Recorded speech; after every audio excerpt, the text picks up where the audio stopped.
Valve announced some very cool hardware today. I was able to test some of it out last week, and it's just awesome hardware because in classic Valve fashion, they've brought some very interesting technology into the gaming space. And then last is their new Steam Frame, an impressive streaming and standalone VR headset. But Valve has done two interesting things in the space that change this experience completely. Now, the second thing, and the way more interesting thing that they've done, is that they've introduced something called Foveated streaming. So if you're unfamiliar with it, it's when it uses eye trackers in VR headsets to adjust the processing power in VR systems to sharpen only the area that your eyes are focused on. That process or that technique is used in a lot of proper VR systems. The PlayStation VR does it, Apple Vision Pro does it, MetaQuest Pro does it.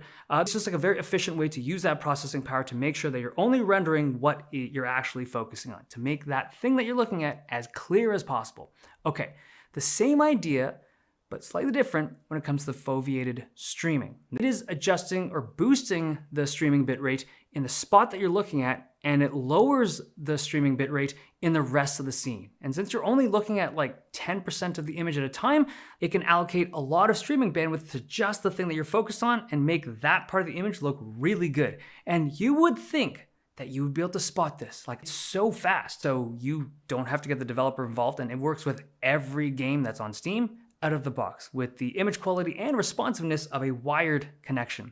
Okay, the second mode, or like the second capability of this VR headset, is the standalone mode. And again, that's when you don't have it connected to a second computer or another computer. Now, to do this, that would mean that this headset, the Steam Frame, has a chip in it. And the chip in here is actually the Snapdragon 8 Gen 3, the mobile chip that was in a lot of Android flagships last year. And the question that I had was like, how are you guys able to do this?